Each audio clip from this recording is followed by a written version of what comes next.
ग्राम प्रहरियों के आज के सम्मेलन में उपस्थित प्रदेश के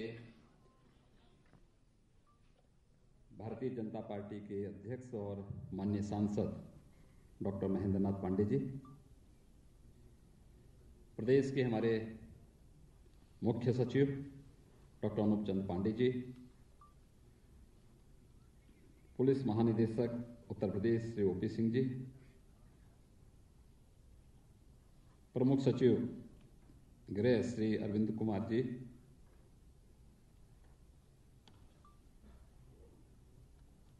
JDC Lucknow zone Shri Rajiv Krishna ji, police के सभी वरिष्ठ अधिकारीगण और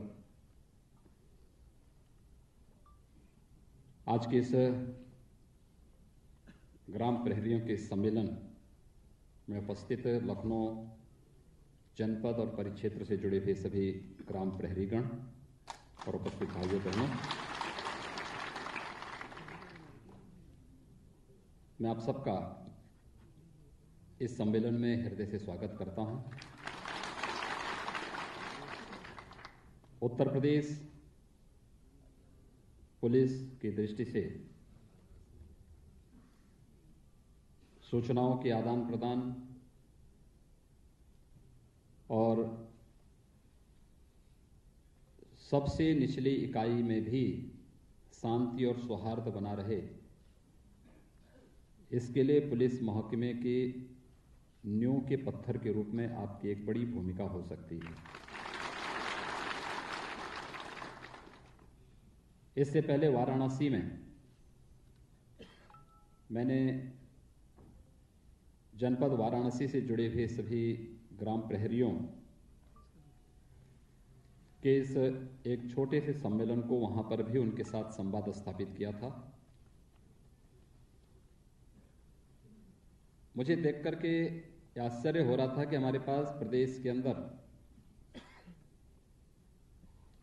कुल 60,000 ग्राम पंचायतें हैं, जबकि ग्राम प्रहरियों की संख्या हमारे पास 68,337 है।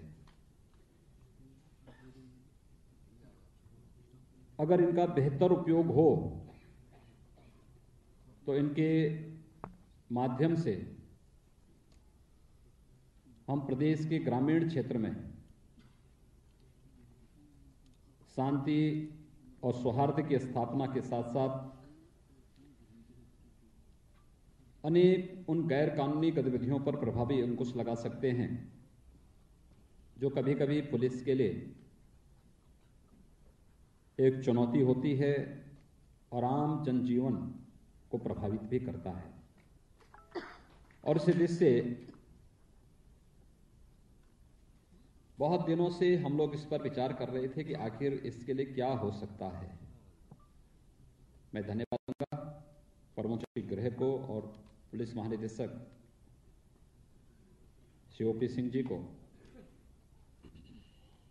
कि जिन्होंने इस दिशा में अपनी पूरी टीम के साथ बैठक करके कुछ एक रणनीति बनाई और आज उस प्रक्रिया को कुछ आगे बढ़ाने के लिए हम लोग आज यहां पर उपस्थित हुए हैं।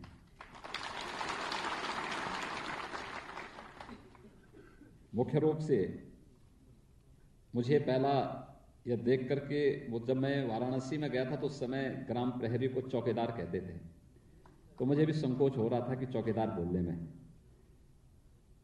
लेकिन जब देश के प्रधानमंत्री आदरणीय नरेंद्र मोदी जी ने भी चौकीदार, देश का चौकीदार कहलाने में गौरव की अनुभूति की, तो मुझे भी लगा कि अब तो हमें गांव के चौकीदार करने में भी संकोच नहीं होना चाहिए। और इसलिए भी अत्यंत महत्वपूर्ण है क्योंकि आप सब जानते हैं कि चौकीदार का काम होता है सदैव चौकन्ना रहना, और जब चौकीदार चौकन्ना रहे तो चोर भयभीत होंगे ही, भय खाएंगे। एक बहुत बड़ा रोल है आपका, और मैं इस बात को हमेशा देखता हूं कि चौकीदारों की भूमिका सदैव रात्रि में होती है। गांव हमारी व्यवस्था की सबसे छोटी इकाई है। ग्राम पंचायत के निवासी होने के नाते आप सब जानते हैं कि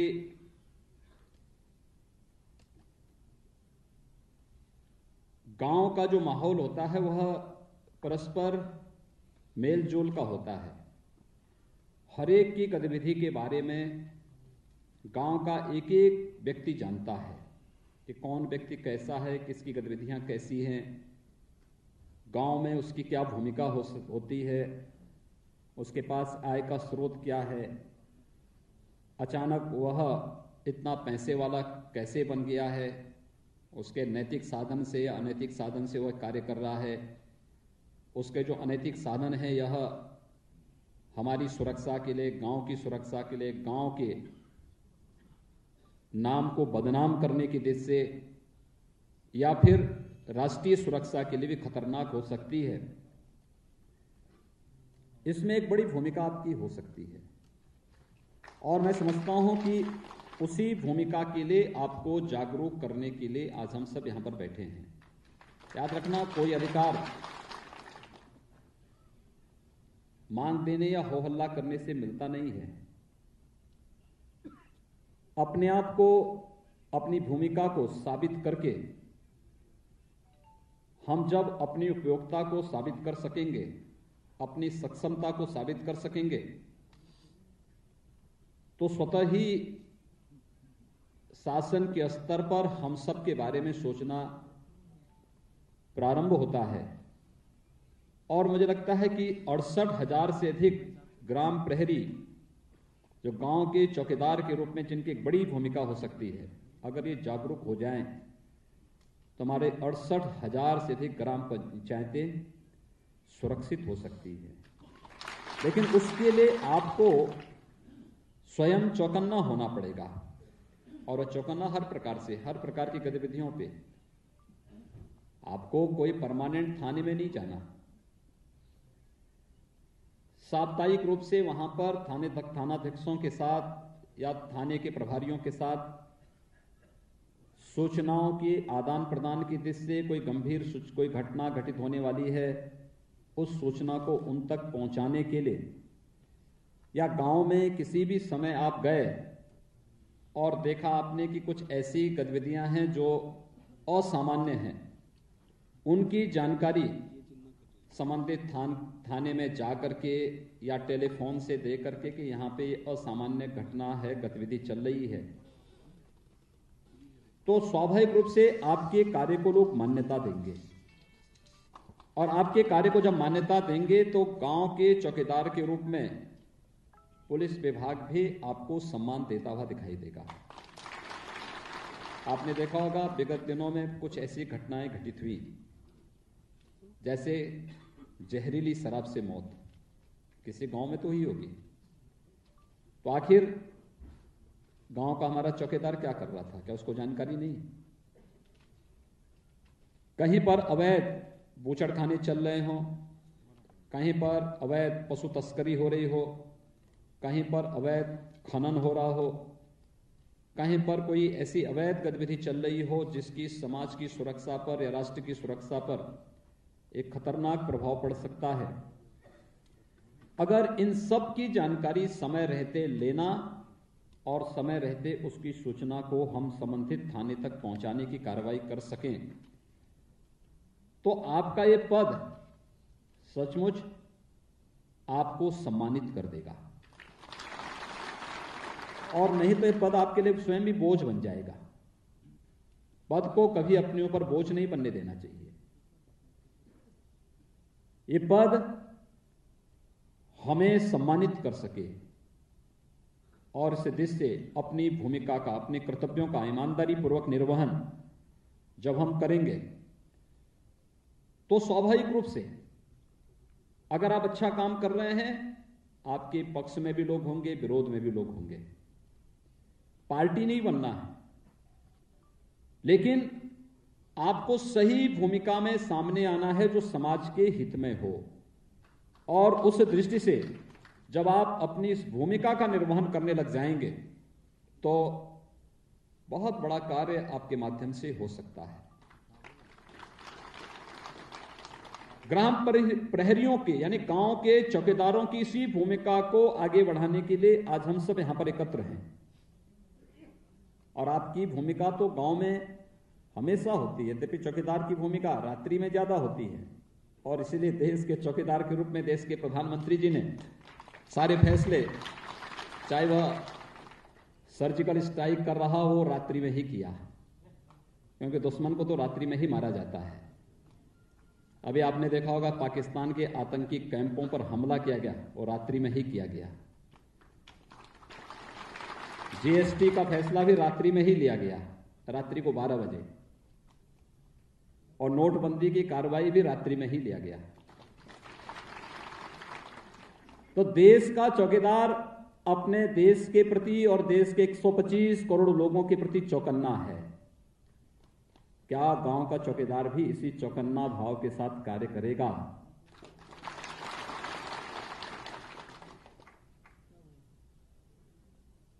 आपने देखा होगा कि प्रधानमंत्री मोदी जी 24 घंटे मेहनत करते हैं, कार्य करते हैं, पूरा परिश्रम करते हैं, पूरे देश के बारे में सोचते हैं। उनकी योजना का आधार व्यक्ति, जाति, मत या मजहब नहीं है। उनकी योजनाओं का आधार गांव है, गरीब है, किसान है, नौजवान है, महिलाएं हैं, समाज का वो प्रत्येक तबका है जो अब तक योजनाओं से वंचित रहा है। तो देश के चौकीदार को देश के प्रत्येक व्यक्ति की चिंता है, देश की सुरक्षा की भी चिंता है, देश के विकास की भी चिंता है। तो गांव का हमारा चौकीदार भी कम से कम गांव की सुरक्षा के बारे में और गांव की गतिविधियों के बारे में अगर थानों को सही जानकारी देता रहे तो यह कर्तव्य बोध आपको एक बड़ी भूमिका के साथ आगे बढ़ा सकता है। और जिससे आज हम लोग आपके पास आए हैं आपसे कहने के लिए, सबसे पहले तो यहां पर चूंकि मुख्य सचिव भी हैं तो मैं वहीं से शुरू करूंगा कि हमारे जितने भी एक ग्राम चौकीदार हैं, कल प्रधानमंत्री मोदी जी ने असंगठित क्षेत्र के कामगारों के लिए एक बहुत अच्छी योजना चलाई है, और योजना है प्रधानमंत्री श्रमयोगी मानधन योजना। 18 से 40 साल तक का कोई भी व्यक्ति जो असंगठित क्षेत्र का कामगार है, रजिस्टर्ड श्रमिक है या असंगठित क्षेत्र का कामगार है, जिसमें ग्राम प्रहरी भी हो सकते हैं, प्रति माह 55 से लेकर के 200 रुपये अगर वो अपना अंशदान जमा करेंगे तो इतना ही अंशदान भारत सरकार भी उनके नाम पर जमा करेगी, और 60 साल की उम्र के बाद उन्हें 3000 रुपये कम से कम पेंशन की सुविधा भारत सरकार के स्तर पर प्राप्त होनी शुरू हो जाएगी। और मुझे लगता है कि जितने भी हमारे ऐसे गांव के चौकीदार हैं, मुझे लगता है देश के चौकीदार की तरफ से एक इनको यह प्रसाद जरूर देना चाहिए कि जो भी 18 से 40 उम्र के हैं उनका रजिस्ट्रेशन करवा करके अगर वे लोग करेंगे, इसमें पेंशन की राशि 3000 से ज्यादा भी होगी, लेकिन कम से कम 3000 रुपये उनको प्राप्त हो सकते हैं। और मुझे लगता है कि बुढ़ापे का एक सहारा लोगों को मिल सकता है, एक अच्छा सहारा मिल सकता है। तो पूंजी और भी योजनाएं हैं, प्रधानमंत्री जीवन ज्योति योजना, प्रधानमंत्री सुरक्षा बीमा की योजना, ये दोनों योजनाएं ऐसी हैं जो महीने में कम पूंजी पर, कम राशि पर आपको 4 लाख की बीमा की सुविधा प्रदान कर देता है। इन योजनाओं की जानकारी होनी चाहिए, कैंप लगा करके लोगों को इन योजनाओं के बारे में बताया जाना चाहिए। दूसरा, प्रधानमंत्री मोदी जी ने जो सबको दिया है, हर गरीब को जो सुविधा दी है, वह सुविधा दी है आयुष्मान भारत की, जिसमें हर गरीब को आप सब समझ सकते हैं, कोई गरीब अगर बीमार हो जाता है, उसके परिवार का कोई सदस्य बीमार हो जाता है, उसके पास कोई दूसरा सहारा नहीं है, कोई उसके पास सहारा नहीं। अगर उसको 25,000, 30,000, 50,000, 1 लाख, 2 लाख रुपया किसी बीमारी पे खर्च करना होता है, तो उसके पास अपने परिवार में अगर जेवर हैं तो जेवर को गिरवी रखने, या कोई खेत का टुकड़ा है उसको गिरवी रखने के सिवाय और कुछ भी दूसरा उसके पास दूसरा चारा नहीं होता है। लेकिन प्रधानमंत्री मोदी जी ने आप सबको सुरक्षा की गारंटी दी कि देश के 50 करोड़ लोगों को 5 लाख रुपए सालाना स्वास्थ्य की निःशुल्क सुविधा की व्यवस्था। प्रधानमंत्री जी का पत्र बहुत सारे लोगों में मिला होगा, आप में से बहुत सारे लोगों को मिला होगा। कितने लोगों को मिला है आप में से? तो बहुत सारे लोग हैं भाई। और जिन लोगों को नहीं मिला होगा, मुझे लगता है कि उसे मुख्यमंत्री आरोग्य योजना में उन्हें आच्छादित करना चाहिए। हम लोगों ने प्रदेश की तरफ से चलाया है, जिसमें 5 लाख रुपया उस परिवार को 5 लाख रुपए तक की स्वास्थ्य सुविधा हम फ्री में उपलब्ध करवाएंगे। आपको खेत गिरवी नहीं रखना पड़ेगा, आपको किसी भी प्रकार से अपने परिवार के किसी महिला के जेवर को गिरवी नहीं रखना पड़ेगा। यानी गरीबों के हित में क्या जाने वाला कार्य। किसान सम्मान निधि, आप में से बहुत सारे ग्राम चौकीदार होंगे जो किसान भी होंगे। प्रधानमंत्री किसान सम्मान निधि 2,000 रुपए की पहली किस्त आपके खाते में आई होगी। SMS से आपको मोबाइल फोन पर ही सूचना मिली होगी। जो लोग किसान होंगे उनमें आया होगा, जो किसान नहीं होंगे अभी उनका नहीं आया होगा, लेकिन जो किसान होंगे कुछ का आ गया होगा, कुछ लोगों का भी फीड हो रहा है तो उनका भी आएगा। तो बहुत बड़ी संख्या में 6,000 रुपए सालाना उन लोगों को प्राप्त होने वाला है। स्वच्छ भारत मिशन के अंदर हर परिवार के को जिसके घर में उनका शौचालय नहीं था, उसको एक एक शौचालय देने के लिए भी पैसा दिया गया। आप में से बहुत सारे लोगों को मिला होगा। कितने लोगों को मिला है? कुछ हाथ खड़ा करें। अरे तो पूरा ही सबको मिल गया। देखिए, आपके स्वच्छ भारत मिशन की सफलता है, बहुत सारे लोगों को मिला है। ये स्वच्छ भारत मिशन हमारे लिए केवल शौचालय बना देना ने मात्र नहीं है, ये स्वास्थ्य के लिए तो आवश्यक है ही। और मैं फिर इसको कहता हूं, जिनका बन गया उनको तो अच्छी बात है, जिनको नहीं बना है उनको भी हम पैसा देने जा रहे हैं, उन सब का भी हम स्वीकृत करने जा रहे हैं। प्रधानमंत्री आवास योजना, जिन गरीबों के पास अपना आवास नहीं था, हम लोगों ने अब तक प्रदेश के अंदर 20 लाख से अधिक ऐसे गरीबों को एक एक आवास उपलब्ध कराया है। और मुझे लगता है कि आप में से बहुत सारे लोग होंगे जो प्रधानमंत्री आवास योजना से आच्छादित हुए होंगे। रसोई गैस का कनेक्शन, प्रधानमंत्री उज्ज्वला योजना में बहुत सारे परिवार, मुझे याद है लोग परेशान होते थे। रसोई गैस का जिनके पास कनेक्शन है उनको तो सिलेंडर नहीं मिल पाता था, और नए लोग किसी को अपनी लड़की की शादी करनी होती थी या कोई और कार्यक्रम करना होता था, उनके परिवार में अगर उनकी इच्छा थी कि दहेज में हम अपनी लड़की को कोई कनेक्शन दें रसोई गैस का, नहीं मिलता था। 25,000 रुपया खर्च करने पे नहीं होता था। प्रधानमंत्री मोदी जी ने हर परिवार को एक एक रसोई गैस का कनेक्शन दिया। आप में से बहुत सारे लोगों को रसोई गैस का कनेक्शन मिला होगा। कितने लोगों को मिला भैया? हाथ खड़ा करो। देखो, देखिए, ये जो असंभव था, जिसको लेकर के पिछली सरकारें कहती थी कि नामुमकिन है, उस नामुमकिन को मुमकिन बनाया है मोदी जी ने। बिजली का कनेक्शन, बिजली का कनेक्शन ही नहीं मिलता था। बिजली का दफ्तर काटते काटते लोग इतना थक जाते थे कि उसके बाद कहते थे कि भाई अंधेरे में रह करके ढिबरी जला करके काम चला देंगे, नहीं कर पाते थे। और आज हम लोगों ने आदेश दिया है विद्युत विभाग को कि घर घर जाकर के, गांव गांव जाकर के बिजली का कनेक्शन लोगों को दो और निःशुल्क कनेक्शन दो। ये बड़े पैमाने पर हो रहा है। हमने जाति नहीं देखी, किसी का मत और मजहब नहीं देखा। समाज के लिए हर व्यक्ति को, जिसने भाजपा को वोट दिया है, जिसने नहीं दिया है, वो सब हमारा नागरिक है और उसकी सेवा करना हमारा दायित्व है। और इस दायित्व का निर्वहन ईमानदारी से किसी ने किया है, प्रधानमंत्री मोदी जी ने किया। 5 लाख रुपए की स्वास्थ्य बीमा की योजना हो या 6,000 रुपए की किसान सम्मान निधि, या फिर अभी प्रधानमंत्री श्रम योगी मानधन योजना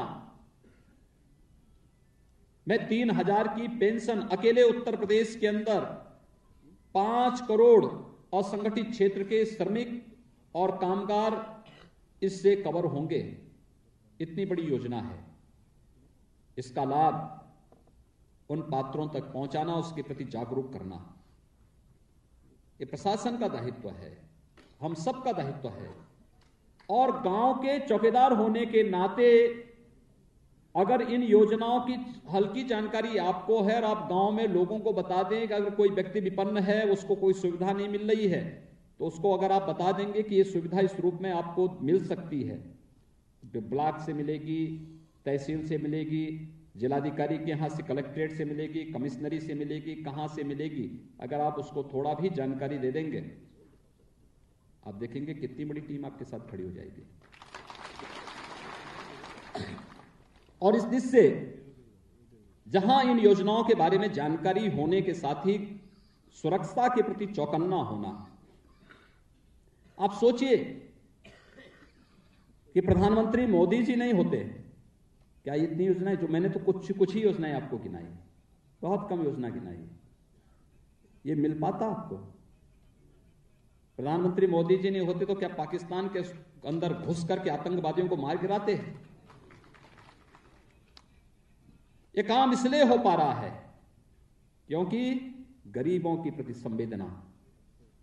अगर देश के चौकीदार के मन में यह भाव है तो गांव चौकीदार को भी इस बारे में गौरव की अनुभूति करनी चाहिए कि हम भी इस भाव के साथ अपने देश के अंदर कार्य करेंगे, अपने ग्राम पंचायत के अंदर कार्य करेंगे, गांव में सही सूचना समय पर थाने को देंगे। भूमिका अलग अलग हो सकती है और उस भूमिका को ध्यान में रख करके अगर हम समय समय पर सूचना, कहां जमीन संबंधी विवाद है, जमीन संबंधी विवाद में अचानक हत्या नहीं होती है, पनपता है, धीरे धीरे करके सुलगता है, एक समय बहुत बड़ा बवंडर बन जाता है। समय पर थाने को बता देना कि गांव में इन 2 लोगों के बीच में जमीन संबंधी विवाद है, कभी भी कोई बड़ा घटना घटित हो सकती है। पहले से पाबंदी की कार्रवाई अगर पुलिस कर दे, घटना आपके लिए सूचना छोटी लेकिन उसके परिणाम व्यापक हो सकते हैं और इस दिश से एक बड़ा कार्य आपके द्वारा किया जा सकता है। और इस दृष्टि से आज हम सब आपके पास आए हैं। एक, आपने अपना कार्य कितना किया है नहीं किया है, लेकिन मैं डीजीपी साहब से जरूर बोलूंगा कि थानों से इस बारे में जरूर बोला जाए कि महीने में एक बार ही सही, लेकिन थानों से जुड़े हुए सभी चौकीदारों के साथ थाना प्रभारी जरूर बैठे, अलग अलग हल्के के अनुसार बैठने की कार्रवाई हो और फिर सूचनाओं के बारे में इनके साथ आदान प्रदान की कार्रवाई भी होनी चाहिए। दूसरा, नियमित रूप से आपको भी सक्रिय होना होगा। मुझे लगता है कि इनको पता नहीं डंडा और विसिल दिया है कि नहीं दिया है। अगर नहीं दिया तो जरूर दीजिए इन लोगों को। हाँ, डंडा मिलेगा, घबराइए मत।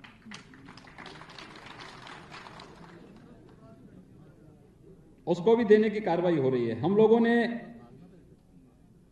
लगभग अभी बजट में हमने व्यवस्था की है कि आपके मानदेय को तात्कालिक रूप से कुछ बढ़ाया जाए। अभी 1,500 रुपया आपको मिलता है, इसको हम बढ़ा करके अभी 2,500 रुपया कर रहे हैं पहले चरण में, और उसके बाद इस पर हमारा लगभग 73 करोड़ रुपया खर्च होगा। ये सरकार पर इतना अतिरिक्त बोझ आएगा। साथ ही साथ साइकिल की व्यवस्था जो गांव के प्रहरी को प्राप्त होती है, वह भी हम लोग उपलब्ध करवाने की व्यवस्था करवाने जा रहे हैं। साफा, खाकी कोट, चौकीदार की जर्सी, धोती, बेल्ट, ग्लव्स, चमड़े की पेटी और जूता, यह नियमित रूप से इन्हें प्राप्त होनी चाहिए और जिससे ये लोग सक्रिय होकर के अपने कार्य को कर सकें। इसके साथ ही जो अंशकालीन सफाई कर्मचारी हैं,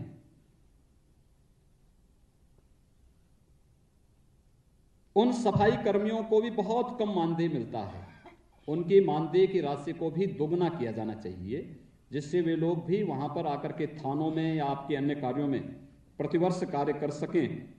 और मुझे लगता है कि इसमें लगभग 2000 मानदेय से जुड़े हुए वे कर्मी लाभान्वित होंगे, जो अंशकालिक रूप में जाते हैं, 1 घंटा के लिए थाने की, चौकी की या फिर किसी पुलिस कार्यालय की सफाई करके फिर चले जाते हैं।